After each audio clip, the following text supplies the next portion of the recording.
나는 47, 10년 차 요양보호사다. 사람들은 내일을 두고 힘들지 않냐. 어르신들 몸 씻기고 밥 먹이고 치매도 상대하고라며 한숨부터 쉰다. 그런데 정작 나를 제일 흔들어 놓은 건 기저귀도 욕창도 치매도 아니었다. 69살 말 그대로 60대 할아버지라고 불리던 한 남자의 묘한 능력이었다. 나는 아직도 그 사람을 생각하면 내 몸 어딘가가 아주 천천히 뜨거워지는 걸 느낀다. 그 사람 이름은 강만호. 처음 문을 열고 들어갔을 때 솔직히 그냥 평범한 할아버지였다. 고혈압에 당뇨, 무릎 수술을 한 지 얼마 안 돼서 침대와 화장실을 오가는 것조차 힘겨워했다. 보호자는 딸 하나였는데 해외에 나가 있어서 한 달에 한 번 전화만 할 뿐이었다. 아버지 성격이 좀 까다로우세요. 다른 기관에서 한 분 오셨다가 중간에 그만두셨거든요. 선생님께서 오래 좀 봐주실 수 있으면 좋겠어요. 딸은 그렇게 말하고 급히 공항으로 향했다. 나는 속으로 또 까다로운 어르신이구나 생각했다. 솔직히 마음을 닫고 살게 되는 나이가 있다. 내게는 그게 40이 넘긴 후였다. 이혼을 하고 혼자 아이를 키우고 겨우겨우 대학까지 보내고 나니 누군가를 좋아한다는 감정은 사치처럼 느껴졌다. 내 몸도 내 마음도 이제는 일과 명세서 혈압 수치와 혈당 기록에 맞춰 돌아가는 기계 같았다. 그런 내 앞에 강만호는 아주 천천히 더럽게 영리한 방식으로 파고들었다. 첫날 나는 혈압을 재고 약을 정리하고 간단한 스트레칭을 도와주고 있었다. 그는 이따금씩 내 얼굴을 빤히 보더니 갑자기 물었다. 선생님은 몇 살이요? 나는 대충 웃으며 말했다. 40 중반쯤 됐다고 생각하시면 돼요. 에이, 그렇게만은 안 보이는데. 어르신, 요양보호사한테 말 예쁘게 하는 거 어디서 배워오셨어요? 나는 농담처럼 넘겼지만 이상하게 귀가 뜨거워졌다. 보통 어르신들은 나이를 물으면 벌써 그렇게 됐냐, 애는 있냐, 남편은 뭐 하냐, 이런 식으로 캐묻는다. 그런데 이 사람은 내가 먼저 대답할 틈을 만들어주고 그 답을 살짝 비틀어 칭찬으로 돌려보냈다. 그게 첫 번째 능력이었다. 사람을 사람으로 보게 만드는 능력.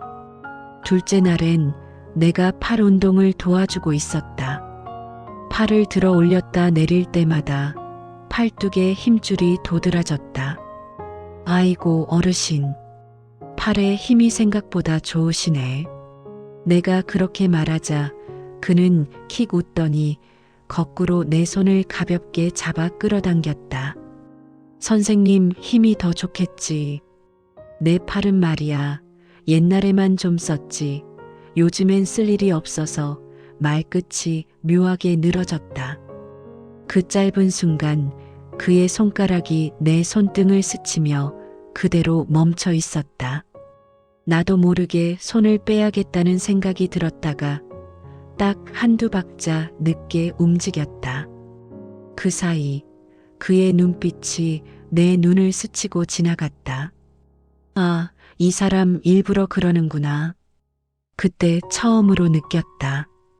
그냥 심심해서 말 거는 노인네가 아니라 상대의 반응을 아주 천천히, 집요하게 확인하는 남자라는 걸. 셋째 주 즈음 그는 이미 내 스케줄까지 꿰고 있었다. 오늘은 저녁 근무까지 있지? 어떻게 하셨어요? 어제 피곤하다면서 오늘은 늦게까지 있다고 했잖소. 나는 그런 말을 했는지 기억이 나지 않았다. 그때 깨달았다.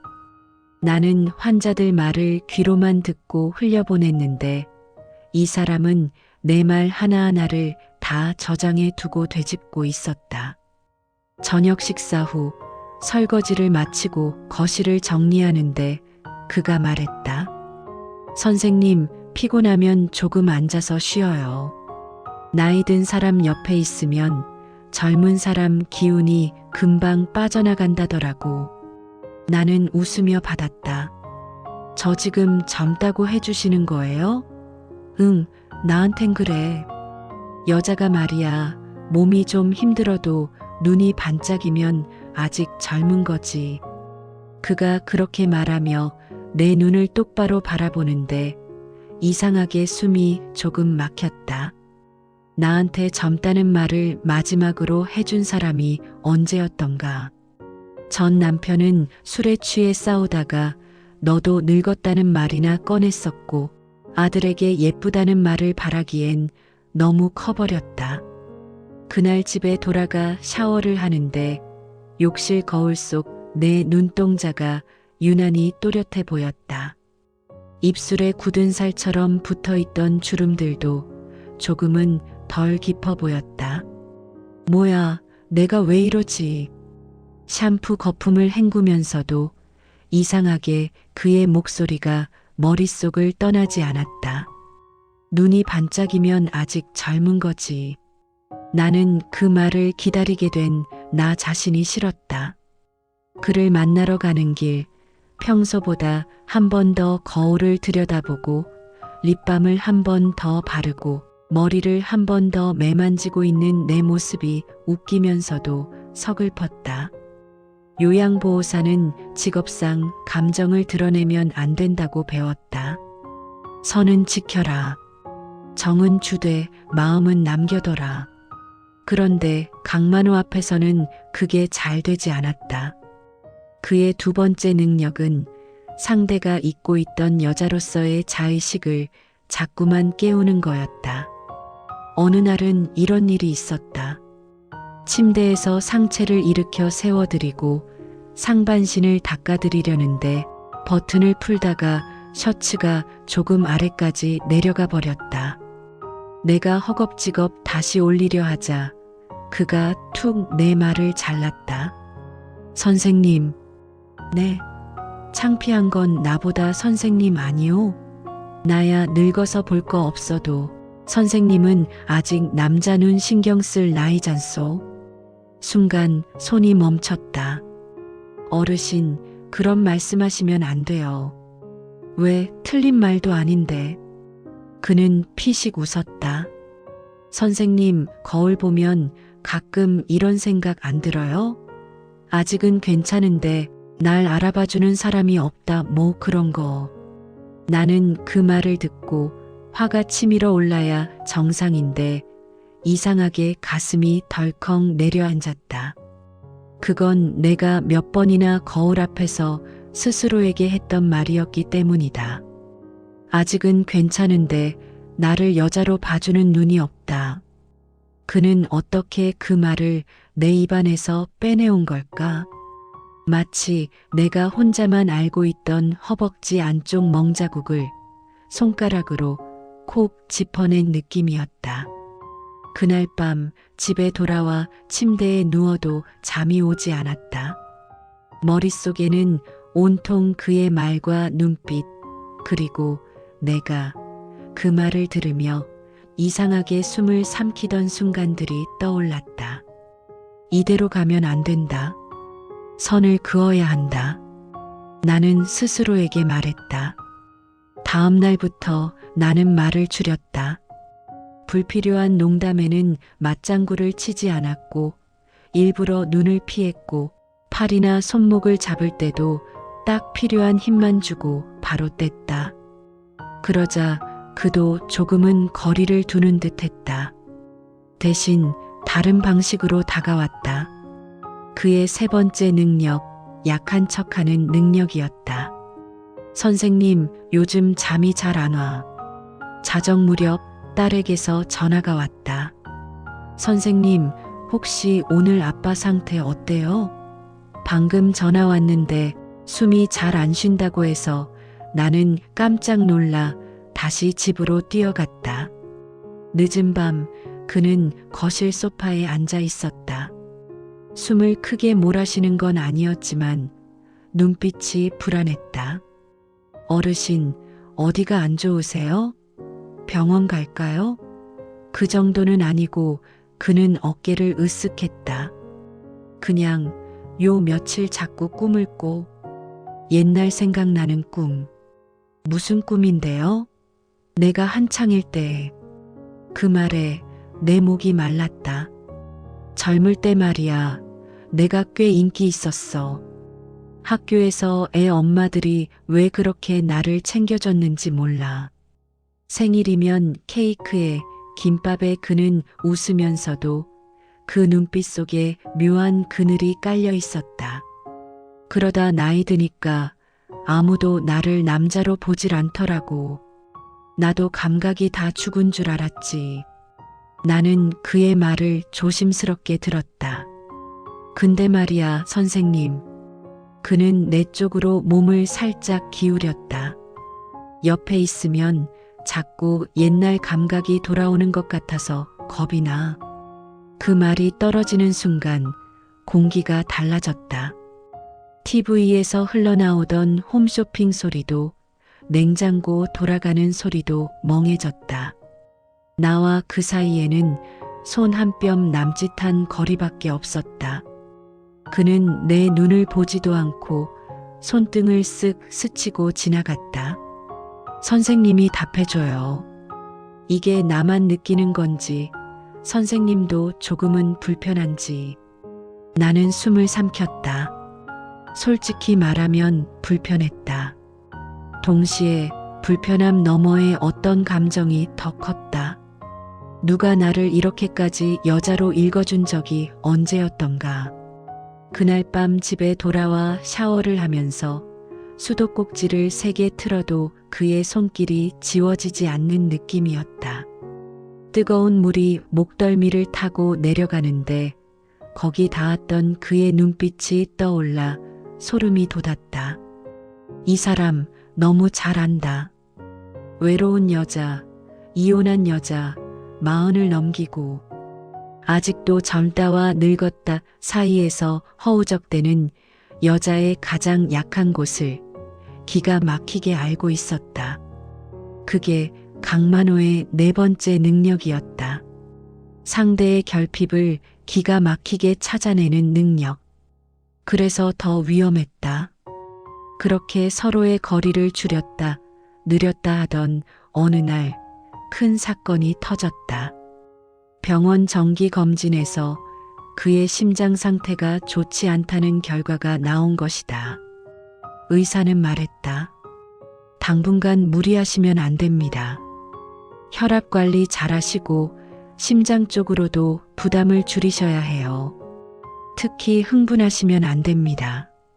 나는 흥분이라는 단어에 괜히 얼굴이 붉어졌다. 의사는 아무렇지 않게 덧붙였다. 혈압이 갑자기 치솟으면 위험하니까요.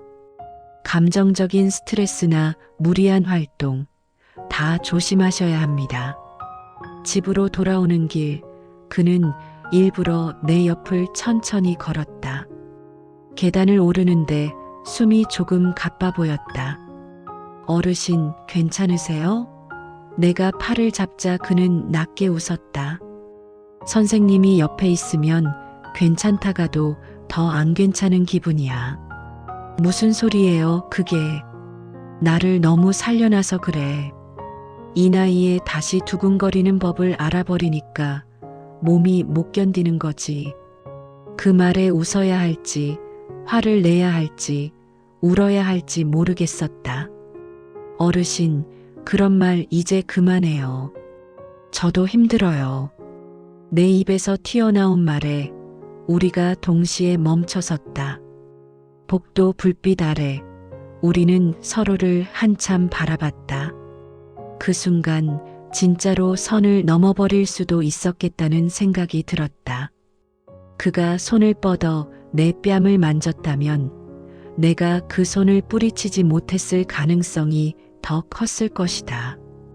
그런데 그는 그 손을 딱 절반쯤만 들어 올리고 말았다. 알았소. 오늘은 내가 이기는 걸로 합시다.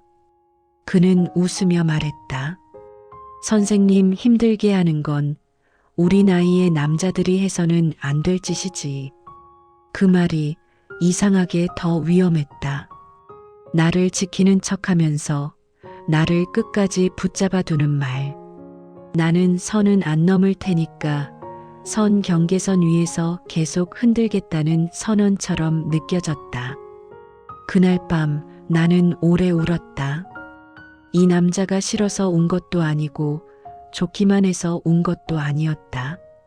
47살 요양보호사의 몸으로 누군가에게 이렇게까지 휘둘리고 있다는 사실이 부끄러워서였고, 나를 여자로 보고 있다는 그 사실이 너무 고마워서였다. 나 자신에게 화가 났고, 동시에 나를 다시 살려준 이 사람에게 고마웠다. 얼마 지나지 않아 그는 요양보호 대상에서 제외될 만큼 상태가 호전됐다.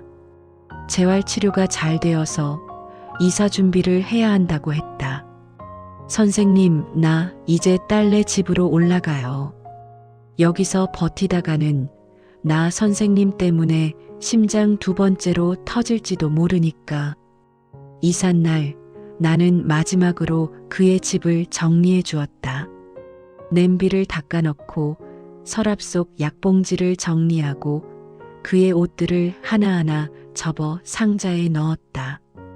끝이 보일수록 가슴 안쪽에서 뭔가 쓸려나가는 느낌이 들었다.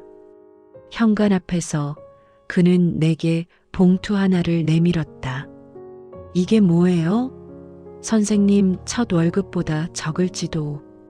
그는 농담을 했지만 봉투는 꽤 두툼했다. 어르신, 이런 거 못 받아요. 규정해도 안 되고 규정대로만 했으면 우리가 이렇게까지 흔들리지도 않았겠지. 그는 조용히 웃었다. 선생님, 네. 나한테서 도망가줘서 고맙소. 그 말에 나는 숨이 멎는 줄 알았다. 선생님이 선 안 지켰으면 내가 먼저 못 지켰을 거야. 나 그 정도 자신도 없었어. 어르신, 그러니까 이건 요양보호사한테 주는 게 아니라 내 마지막 여인한테 주는 선물이라고 생각해요. 그는 눈을 들어 나를 똑바로 바라봤다.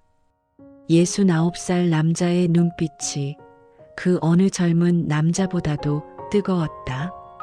나는 봉투를 꼭 쥐었다 놓았다를 반복하다가 결국 그 손을 다시 그의 손에 쥐어줬다. 어르신, 이건 안 받을게요. 대신 나는 손을 뻗어 그의 손등을 살짝 덮었다. 이건 제가 가져갈게요. 그때 처음으로 내가 먼저 그의 손을 잡았다. 지금까지는 늘 그가 먼저였는데 마지막만큼은 내가 먼저였다. 그의 눈이 잠깐 흔들렸다가 이내 부드럽게 가라앉았다. 선생님, 네. 나중에 선생님이 진짜 힘들어질 때 누가 선생님한테 그렇게 말해줬으면 좋겠소. 눈이 반짝이면 아직 젊은 거라고. 그 말은 나 말고 다른 사람이 해줘야 돼. 그 말에 나는 결국 눈물을 흘렸다. 그는 내 눈가에 맺힌 눈물을 보고도 손을 들지 않았다. 그게 이 남자의 마지막 능력이었다. 지켜야 할 선을 기가 막히게 읽고 그 선 위에서만 미친 듯이 흔드는 능력. 집에 돌아오는 길, 내 손끝에는 아직 그의 체온이 남아 있었다. 마치 혈압을 잴 때 팔에 감은 커프 안에 머물던 따뜻한 공기처럼 그의 온기가 오래도록 내 피부에 붙어 있었다. 나는 샤워를 길게 했다. 거울 앞에 서서 벌거벗은 내 몸을 처음부터 끝까지 천천히 훑어봤다. 배에는 출산과 나이의 흔적이 남아 있었고 허벅지에는 울퉁불퉁한 셀룰라이트가 있었고 가슴은 예전보다 아래로 조금 내려앉아 있었다. 그런데도 내 눈이 이렇게 반짝일 수 있다는 걸 나는 이제야 알았다. 강만호, 그 60대 할아버지의 진짜 능력은 40대 요양보호사를 침대 위로 끌어들이는 능력이 아니었다.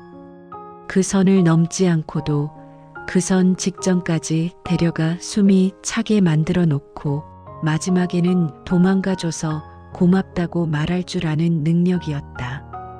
그가 나를 유혹한 방식은 노골적인 손길이 아니라 잊고 살던 여자로서의 나를 계속 깨워주는 말과 눈빛이었다.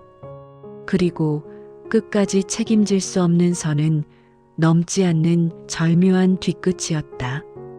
가끔 다른 어르신들 집을 다녀오다 보면 어느 순간 그 사람 말투가 입 밖으로 튀어나올 때가 있다. 선생님, 아직 눈이 반짝이는데 뭐가 늙었어요. 그러고 나면 상대 어르신이 웃는다. 그때마다 나는 속으로 중얼거린다. 아, 이게 그 할아버지가 내게 심어놓고 간 능력이구나. 유혹은 끝났고 우리는 각자의 집으로 돌아갔다. 그는 아마 딸네 집에서, 나는 여전히 남의 집을 드나드는 요양보호사로 산다. 하지만 내 안의 어떤 부분은 그가 건드렸던 그 밤 이후로 영영 잠들지 못하게 되었다. 어느 날 거울 앞에서 문득 이런 생각이 들었다. 그래, 내가 눈이 반짝이는 동안만이라도 나를 여자로 봐주는 사람, 나를 사람으로 봐주는 사람 옆에서 일하고 싶다. 내 나이 47, 나는 여전히 요양보호사다. 그리고 언젠가 또 다른 강만호를 만나게 될지도 모른다. 그때는 이번보다 조금 더 단단해져 있을 거다. 그래도 한 가지는 분명하다. 내 인생에서 가장 위험했고 가장 뜨거웠던 유혹은 환자가 내 손을 잡고 했던 한마디였다. 선생님, 나를 살려놔서 고마워요. 대신 선까지 지켜줘서 더 고마워요. 그 말을 들은 순간 나는 깨달았다. 유혹이라는 건 결국 서로의 가장 약한 곳을 건드릴 수 있는 능력이고 그 능력을 어디까지 쓸지 멈출 줄 아는 것까지 포함된다는 걸. 60대 할아버지가 40대 요양보호사를 유혹했던 능력의 본질은 나를 무너지게 만들 만큼 끌어당기고도 마지막 한 발짝은 남겨두고 돌아설 줄 알았던 참으로 얄미운 절제였다. 그리고 그 절제 덕분에 나는 지금 이 이야기를 후회보다는 묘한 미소를 지으며 떠올릴 수 있다.